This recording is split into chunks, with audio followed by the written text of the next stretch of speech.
Kan masalah kerjaan nih, ya masalah kerja, dia kan kerja sama gua. Klarifikasi Raffi Ahmad video call dengan Mimi Bayu di Jepang, ngaku hanya ngomongin kerjaan. Raffi Ahmad menyampaikan klarifikasi terkait kabar heboh dirinya kepergok video call dengan Mimi Bayu saat berlibur ke Jepang.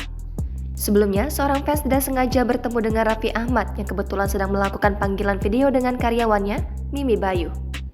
Kabar isu perselingkuhan Raffi Ahmad dan karyawannya bernama Mimi Bayu tersebut sebelumnya sempat heboh hingga terjadi kembali untuk kedua kalinya.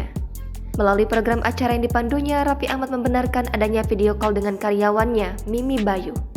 Namun, obrolan yang terjadi di antara keduanya tidak seperti yang disangka publik selama ini. Diakui oleh Raffi Ahmad jika mereka hanya membicarakan soal pekerjaan. Kan masalah kerjaan nih, ya masalah kerja, dia kan kerja sama gua. Suami Nagita Slavina ini seakan bingung lantaran digosipkan hanya karena melakukan panggilan video karyawannya. Meski begitu, ayah dua anak ini merasa sudah sangat biasa digosipkan yang tidak-tidak selama bertahun-tahun berkarir sebagai artis. Raffi sendiri mengaku tak ingin ambil pusing menanggapi isu perselingkuhan di luar sana. Pasalnya yang ia lakukan hanyalah sekedar melakukan panggilan video membicarakan soal pekerjaan. Sementara itu, isu perselingkuhan Raffi Ahmad dan Mimi Bayu kembali merebak saat ada seseorang yang tidak sengaja merekam aksi suami Nagita Slavina itu kala video call dengan seorang perempuan berhijab.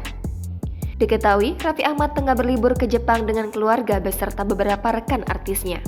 Dalam video tersebut memperlihatkan aksi Raffi Ahmad kedapatan video call bersama wanita berhijab di sudut pojok.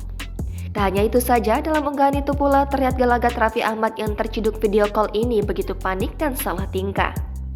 Gara-gara ini, nama Raffi, Nagita bahkan Mimi Bayu sampai trending di Twitter. Alhasil, ayah Rafathar Darayanza ini dihujat habis-habisan oleh warganet. Namun, ini bukan kali pertama Raffi digosipkan selingkuh dengan karyawannya itu. Pada 2022 lalu, Raffi sudah mengklarifikasi soal hubungannya dengan Mimi Bayu yang memang hanya sebatas bos dan karyawan.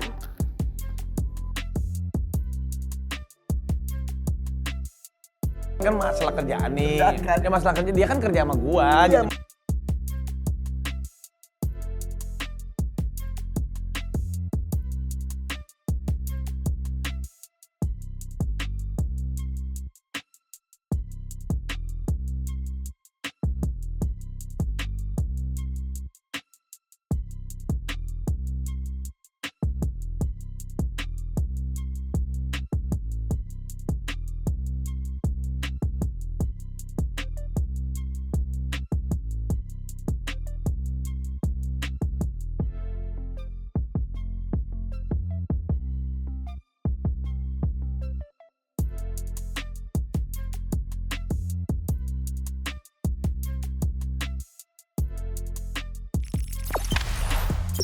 Jangan lupa subscribe, share, komen, dan like ya.